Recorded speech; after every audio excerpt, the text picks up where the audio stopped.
Сайн байцгаана уу? Ээжүүд тулгамддаг асуудлуудтай холбоотойгоор цуврал бичлэгүүдийг хүрэхээр бэлтгэж байна. Тэгэхээр өнөөдрийн хамгийн ихний бэлтгэлэг болохоор хүүхдээ хэрхэн гошооконд суулгаж сургах вэ?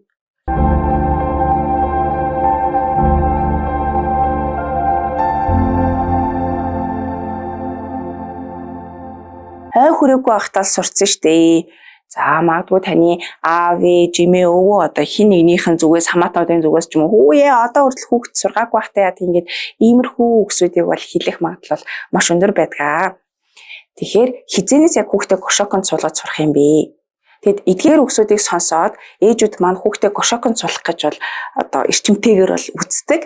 Зарим ээжүүдийн маань болохоор бүтлгүүддэг. Тэгээ бүтлгүүдэд эхлэхээрээ хүүхд маань гошооконд суухгүй болоод эхлэнгүүд уурлаж, загнаж зэмлэх тохиолдлууд бол түгээмэл байдаг. Үнэхээр одоо гошооконд суугаагүй болохоор нь одоо гадуурн шийхээр нь зохиж зодж байгаа тохиолдлуудын талаар бол би бол ээжүүдийн зүгээс бол маш их бол сонсч байсан. Үнэхээр харамсалтай.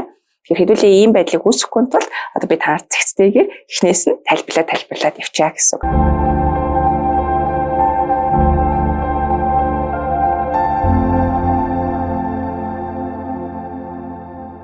Хүүхдийг гошооконд суулгаж сургана гэж одоо яг юу гэсэн үг юм болоо?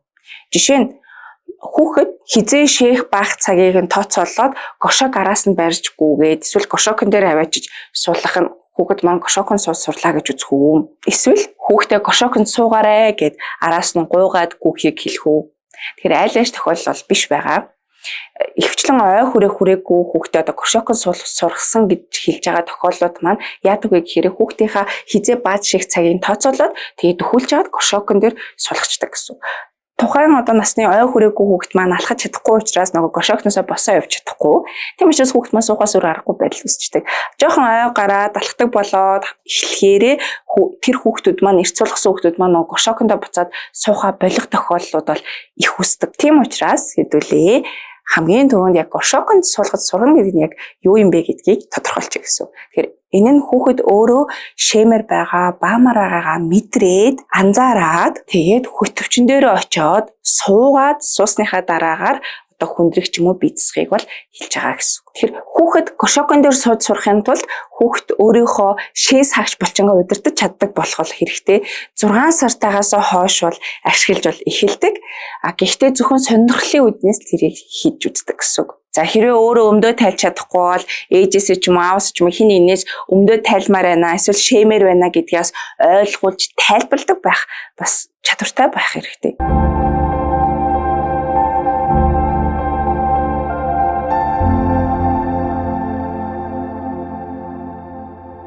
Тэгвэл хүүхдийг хизээнээс хөтөвчн сурах нь хамгийн тохиромжтой байдаг вэ гэвэл ой 5 сартаагаас 2.5 насны хооронд гэсэн. За энэс өмнө хүүхдийг одоо хөтөвчн суулгаад сурахаар ямар асуудал үүсэх вэ гэхээр нөгөө шээс хаагч булчингаа өөрөө хүүхэд сайн удирдах чадахгүй үүнээсээ болоод хүүхэд маань одоо боломжгүй байдаг. За яг одоо ойгоос ой 5 сарын хугацаанд бол хүүхэд суулцах боломжтой л доо. Гэтэ ээж аавын зүгээс илүү хичээл зүтгэл ууггүй байх шаардлагатай байдаг. Харин ой 5 сараас хойшоо тэр булчингаа хангалттай сайн одоо удирдах илүү чадна. Тэгэхэд ихлээр хүүхэд илүү хурдан сурах бол боломжтой. Тэгэхээр ой 5 сараас хойшоо 2.5 насны хооронд хүүхдүүд эргэн тойрноо илүү их ажигладаг, хүлээж сурдаг. За хүлээж сурах яагаад ийм чухал байдаг вэ гэхээр хөтөвчн суuna гэдэг чинь хүүхэд шемээр байна, бицман гэдэг дохиог хүлээж аваад хөтөвчн дээрээ очиод тэгээд тэн дээрээ шээж болно гэдэг үе хүртлээр хүлээх хэрэгтэй, төвчих хэрэгтэй байдаг.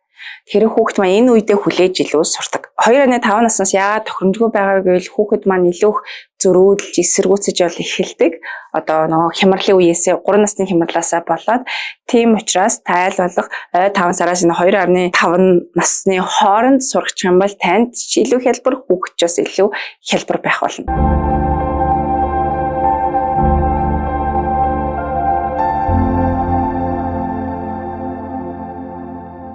Хизээ хүүхдээ тэгвэл яг гошооконд нь суулгаж сурах юм бэ? Ой 5 сартад юм уу? Эсвэл 2 настад юм уу? Тэгэхээр энэ нь болохоор яг энэ насанд яг тэр насна гэж хэлэх нь өөрөө оновчгүй учир нь хүүхэд болгоны хөгжил харилцан адилгүй бол явагддаг байгаа.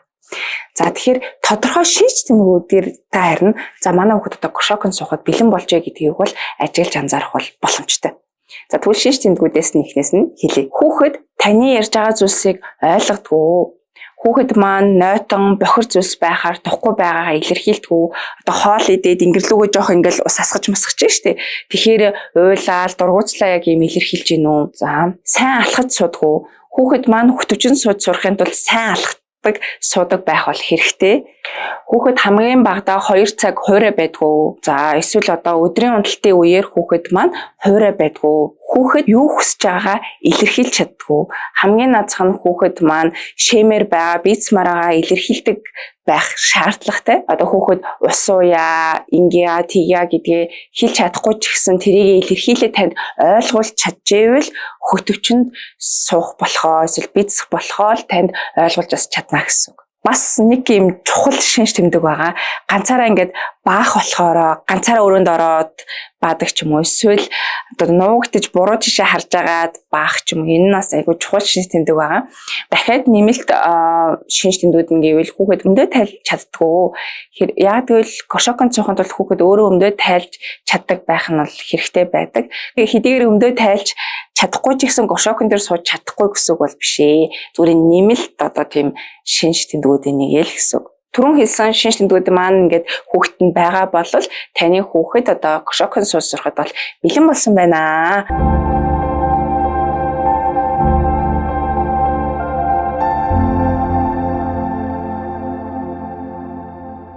Гошокон сууж сурахаас өмнө эхлээд хэдүүлээ хөтөвчөө сонгох дээрээ бас анхаарах ёстой хэдэн зүйлсүүд байгаа. Хөтөвч маань хамгийн түрүүнд энгийн байх ёстой. Энгийн байх тусмаа маш сайн.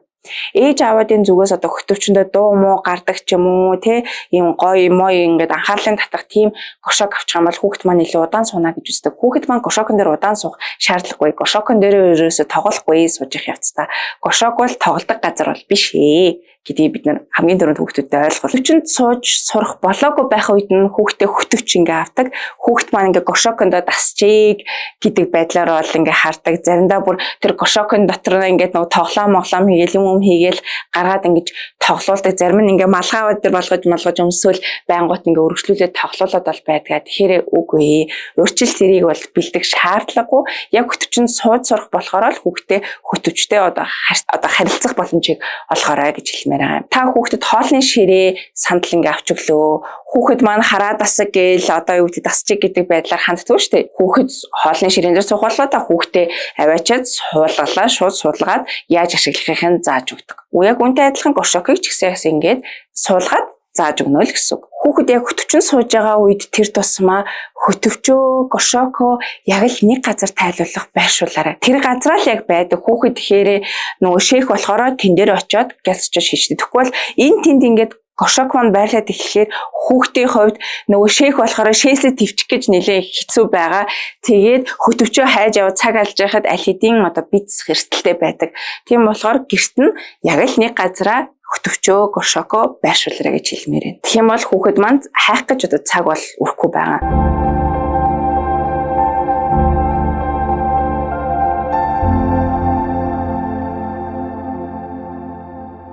Хүүхдээ хизээ гошокон суулгах хэрэгтэй вэ гэдгийг ойлгоцсон.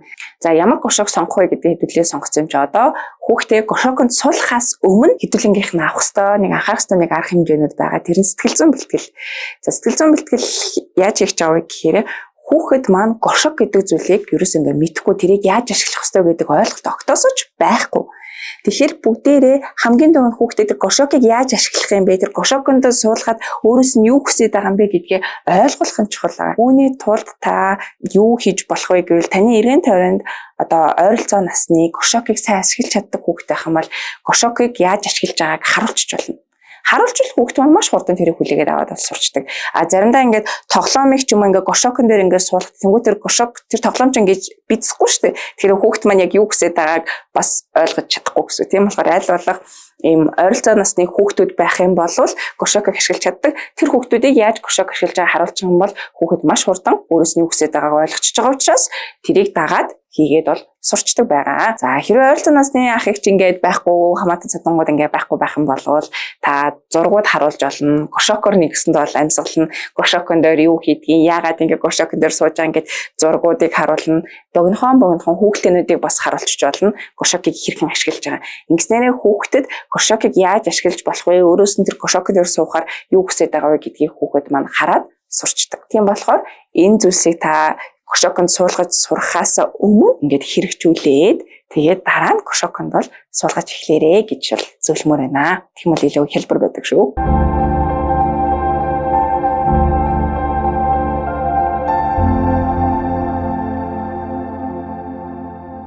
Кошоконд суулгаж сурахаас өмнө таны нэг мэдэх ёстой зүйлс байгаа. Хүүхэд маань ямар дараалтаагаар одоо шийгэж байгаа мэддэг болдог вэ? Нэгдүгээрт нь хүүхэд маань хүүхдийнхээ ингээд живхийг авчгаар хүүхэд би юу ч ойлгохгүй байна гэдэг үеийг гарч ирдэг. Дараа нь би шээжлээ буюу шээснийхаа дараагаар шээснээ анзаарч эхэлдэг. Гуравдугаарт нь би шээж ин гэдгийг ойлгож эхэлдэг. Анзаардаг гэсэн шээжих үе те. Тэгээд хамгийн сүүлчийн үе буюу би шээх гэж байна гэдгээ ойлгоод кошокон дээр очиод сууж эхэлдэг байна. Тэгэхээр ийм дараалал бол явагддаг гэсэн хүүхдийн нэг ойлгох би шээх гэж байна гэдгээ ойлгохын тулд суулгах үед ийм тодорхой үе шатууд байгаа. Та энэ үе шатуудынхаа дараалалаар хүүхдээ бол сургачнаа. Тэгэхээр саяны энэ дөрвөн одоо үе шатыг яах вэ гэвэл энэ дөрвөн үе шатыг болохоор хүүхэдтэй та анзаарах боломжийг олгоно гэсэн. Тэгэхээр танд санал болгох гэдэг арга маань болохоор саяны яг энэ үе шатуудыг хүүхэд маань би шээх гэж байна гэдгийг ойлгох одоо ийм үе шатыг болохоор юм дахиад нэг юм тодорхой үе шатууд дарааллууд дээр хүүхэд тэрийг анзаарч мэддэг болж эхэлнэ.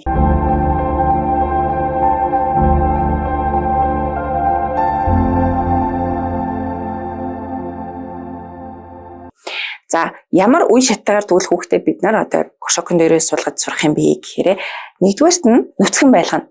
Одоо юу ч өмсөхгүй доогуур нь нөө нүцгэн байлгах нь доод хэсгээрээ. Төрсийг эдэрч өмсөхгүй, өмд эдэрч өмсөхгүй гэсэн нөө нүцгэн байлгана гэсэн. Ингэснээр хүүхэд маань нөгөө нэг дөрвөн үе шатаа одоо би юу ч ойлгохгүй байна гэдгээсээ эхлээд одоо би шээчлээ, би шээж гин, би шээх гэж байна гэдгээ ойлгоно. Тэгэхээр хүүхэд маань бид болж байгаа өөрчлөлтүүдээ илүү анзаарч эхлэн гэсэн нүцгэн болоод эхлэхээрээ. За энэ үе шатыг амжилттай давсан болвол дараачийн үе шат бол хүүхдээ өмд өмсгөн. Би юу ч ойлгохгүй байна, би шээчлээ, би шээж байна, би шээх гэж байна гэдгээс ойлгож эхэлнэ. За энэ үе шатыг амжилттайгаар даван туулсан бол дараагийн үе шат нь бол хүүхдээ төрсийг өмсгөн. Одоо илүү бариу болж эхэлж байгаа гэсэн үг байхгүй юу? Өмсөж байгаа. Одоо өмд маань илүү сул байсан бол дараа нь төрсийг маань илүү бариу болж эхэлж байгаа гэсэн. Тэгэхээр төрсийг өмсгөөд эхлэхээр хүүхэд маань дахиад би юу ч ойлгохгүй байна. Би шээчлээ, би шээж байна, би шээх гэж байна гэдгээ бас анзаарч ойлгож мэдэрдэг болж эхэлнэ гэсэн. Хүүхэд маань төрсийгтэй байхдаа би шээх гэж байна гэдгийг ойлгочих юм бол хүүхэд маань ингээд хөтөвчөндөө амжилттай сууж сурлаа. Тэгэхээр эдгээр одоо нүцгэн байх, өмдтэй байх, төрсийгтэй байх одоо яг иймэрхүү үед нөгөө нэг үе шатуудаа л ойлгох нь шүү дээ. Би шээх гэж байна л гэдгээ анзаардаг болоод эхэлчихвэл маань кошокондоо суугаад бас сурчих нь. Энэ үе шатууд дээр та хүүхдээ сануулж олно. Өөрөөс нь асууж чи шэмээр байна уу, чи баамаар байна уу гэдгийг өөрөөс нь сануулаад зүгээр бид нар бол асууна. Гэтэ кошоко барьж бол араас нь бол гүхгүй байх нь өөрөөр нь анзаарах боломжийг олох гэдэг байгаа болохоор. Яг ийм дараалалаар ингэж явж байгаа гэхээр чих маань өөрөө ингээ бие барьдаг. Тэгэхээр төрсийгтэй байлгаад эхлэхээр тэр нь яг ийм чихтэй байгаа юм шиг бие барьж байгаа мэдрэмж өгдөг учраас хүүхэд маань бас ингээд шууд шээгээд байх боломжтой. За өмд болохоор бага зэргийн мэрзэнтэй байдаг учраас бас ийм бариу мэдрэмжийг бол өгдөг. Тийм болохоор эхлээд нүцгэн байж хүүхэд маань биед гарч байгаа өөрчлөлтүүдээ илүү сайн анзаарч мэдэрнэ. Нэг зүйлийг хэлэхэд хүүхэд одоо өмдөж бай, төрсийгэнж бай, тайлахад хялбар байх нь бас чухал. Тэгээ аль болох та өөрөөр нь бие даалгаж, одоо өмдийг өмсгөж, тайлуулж, төрсийгээ өөрөөр нь өмсүүлж, тайлж бас юм сурах нь бас амар чухал байдаг. Хүүхэд хэрэг өөрөө өмдөө тайлж чадахгүй байх юм бол танд ингээ шийх гэж байгаа ойлгуулах гэсээр байтал шийддэг. Тэгээ тэрнээсээ болоод илүү жоохон хүн дээр хүлээж авах, хуйлах тийм асуудлууд бас гарах гад байдаг болохоор өөрөөр нь сайн бие даалгаж хувцсыг нь өмсөж тайлдаг бол эсвэл хялбар юм сулхан хувцсуудыг өмсгөөрэй гэж хэлмээр байгаа юм.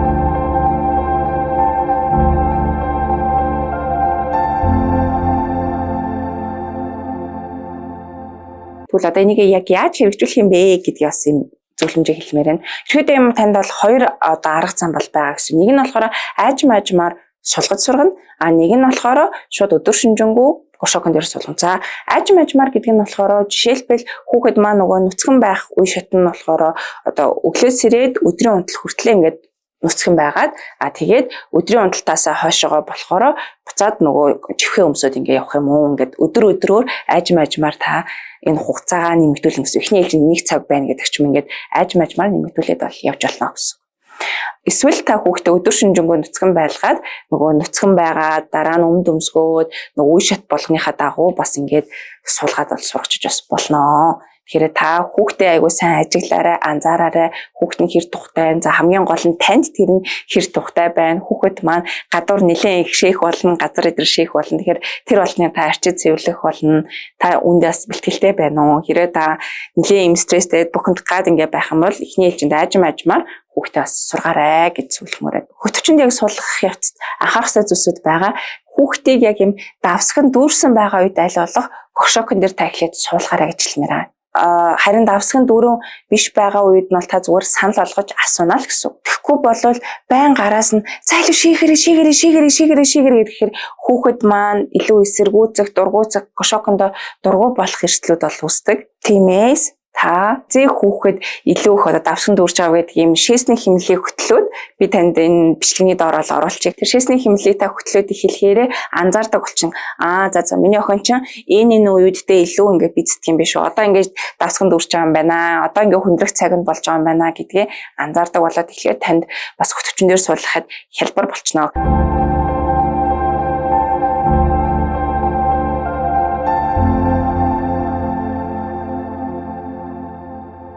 Бол бас энэ дээр нэг анхаарсан зүйл нь заримдаа хүүхдүүд маань тоглож явах явцдаа ч юм уу өөр хийж байгаа зүйлдээ анхаарснасаа болоод нөгөө шээх бицхаас ингэж мартах тохиолдлууд байдаг. Тийм болохоор таас үе бол санал болгоно. Хүүхэд маань ихэвчлэн одоо унтад сэрээд өглөө өдөр хүртэлх хугацаанд илүү их бол ойрхон бол бицдэг. Харин өдрөөс одоо оройн хугацаанд л арай цөөн бол бицдэг байгаа. Шээсний хэмнэлийг бүглээд эхлэхээр та хизээ хүүхэд нь бицдэг вэ, яадаг вэ гэдгийг ингээд мэддэг болчгоороо санал болгож гисэн амар болно. Нөгөө шээгээрээ суугаарай гэж санал болгохоос илүү одоо ингээд хүүхдээ ажиглаад миний охин чи шимэр аам шиг харагдаад байгаа хөтөвчний энд байгаа штэ гэж иймэрхүү байдлаар зүгээр сануулах байдлаар хэлээрэй гэж хэлмээр. Тэрнээс ш алив шээ, алив тийг ингээд заах одоо чиглүүлэх тусам илүү эсрүүц гэдэг хүүхдийг гошокон дээр 5 минутаас илүү хугацаагаар бол бити суулгаарай. Учир нь хүүхд маань шээх болохоор суун. Тэгээд бааж туслаа. Одоо гошокноос бол босно. Тэгэхээр аль болох удаан суулгахгүй байхыг бодоорой. Зарим хүмүүс нэг удаан суулгах гад одоо боомо бариулаад юм мэдүүлээл, тоглоом бариулаад эсвэл хүүхэлтэй дээр үзүүлээд анхаарлыг нь сарниулах байдлаар юм удаан суулгах гад байдаг. Тэгэхээр энэ маань бол тохиромжгүй. Хүүхэд маань өөрийгөө анзаарч сургах нь гол тулгуур нь хүүхэд өтөвчөнд сууж сурахад.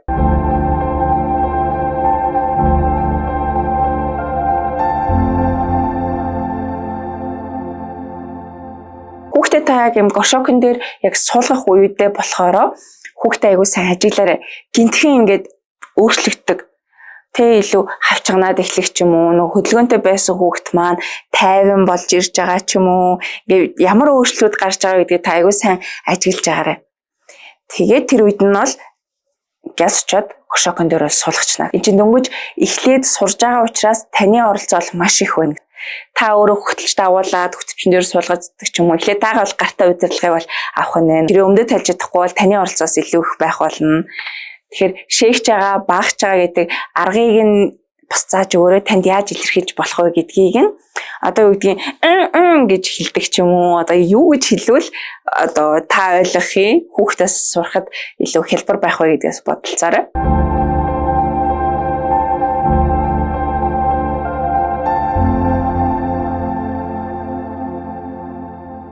За хүүхэд маань одоо өмдөндөө шээх, шалан дээр шээх ийм үед нь ерөөсөө загнахгүй аль бол хүүхдэд тайвшруулаарай. Та загнаач одоо шаардлага байхгүй ч хүүхдэд өөрт маань тухгүй байгаа, нойтон байгаа, өөрт нь хэцүү байгаа учраас та нэмээ загнах шаардлага ерөөсөө ч бол байхгүй. Тэр үед нь хүүхдэд илүү тайвшруулад харин за шимэрэл энэ дээр ингээ шээгээрээ чи санаж байна мама ингээд шимэр байхдаа энэ дээр ингээ шээжсэн штэ гэд ингээд олон удаа тайлбарлж, ярьж, тайван хандаарай. хүүхдийнхээ бие даасан байдлыг нас урамшуулаарай. Одоо аль болох те бицгаар зөгчөөрэй гэдэг ч юм уу ингээд баг зэрэг юм урамшууллын зүйлсүүдийг бас та харуулж болно. Гэтэ өстө шийхэр ямар мундаг юм бэ гэл бас хит ингэж холбоог үүсгэж эхлэхээр таныг мундаг гэж хэлэхгүй болохоор одоо гошоогоо шийхгүй байх ч юм уу бас эрсдлүүд үүсгээд байдаг. Тэгэхээр чи гошоон дээрээс ижлээсээ цохороо. Миний хүү гошоогон дээрээс шийц юм уу гэж зүгээр ингээд анзаараад ажиглаад хэлээд байгаарэ. Загинж бол ерөөс бол болохгүй шүү. Энэ бол хориотой.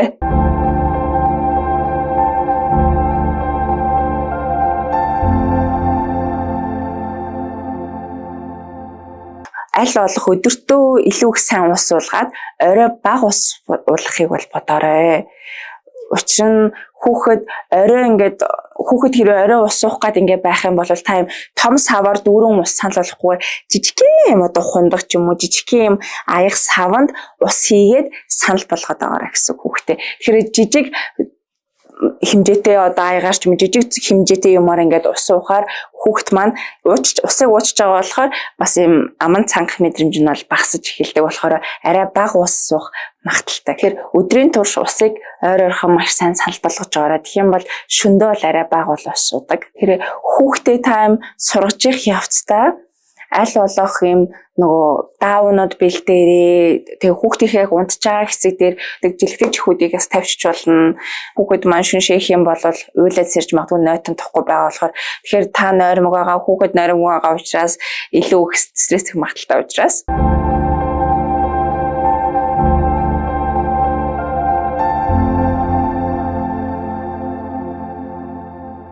хүүхдийнхээ солих даавнуудаас та бэлтжиж болно. Бүтнээр нь даавыг солихош жижиг юм даавнууд бэлдээд тавьчихс болно. Тэгэхээр хэлсэн ярьсан зүйлсүүдээ нэгтгээд хэлэх юм бол нэгдүгээрт нь таны хүүхэд хөтөвчөнд сууж сурахад бэлэн үү?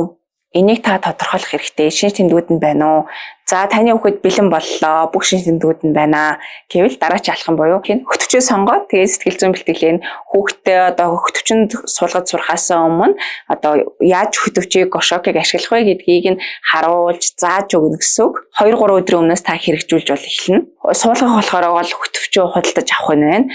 Хүүхдээ хөтөвчөнд суулгах, гошоконд суулгах дарааллахаа дагуу хэрэгжүүлж эхэлнэ гэсэн үг. Хүүхдээ нүцгэн байлгах нь байна. Нөгөө би юу ч ойлгохгүй байна, би шээчлээ, би шээж байна, би шийх гэж байна гэдгээ ойлгоод амжилтаараа хөтөвчөн дээрээ суудаг болчих юм бол дараач үе шат нь болохоор өмд өмсөх нь. Тэгэхээр би юу ч ойлгохгүй байна гэдгээсээ би шийх гэж байна гэдгээ ойлгочлоо өмдөө өмсөд. За тэгвэл дараач алхамд хүүхдээ төрсийг өмсгөж одоо бас л яг би юу ч ойлгохгүй байна, би шээжлээ, би шээж гин, би шийх гэж байна гэдгээ ойлгочвол хүүхэд маань амжилттайгаар гошокон дээр бол сууж сурлаа гэсэн. Энэ хүртэл үзсэнд баярлалаа. Хүүхдээ хэрхэн одоо гошокон суулгасан бэ гэдэг өөрсдийнхөө туршлагаасаа бас сэтгэл хэсэгт хуваалцаад яваарэ гэж та бүхнээс хүсэж байна. Тэгээд subscribe хийхээ мартаа зай.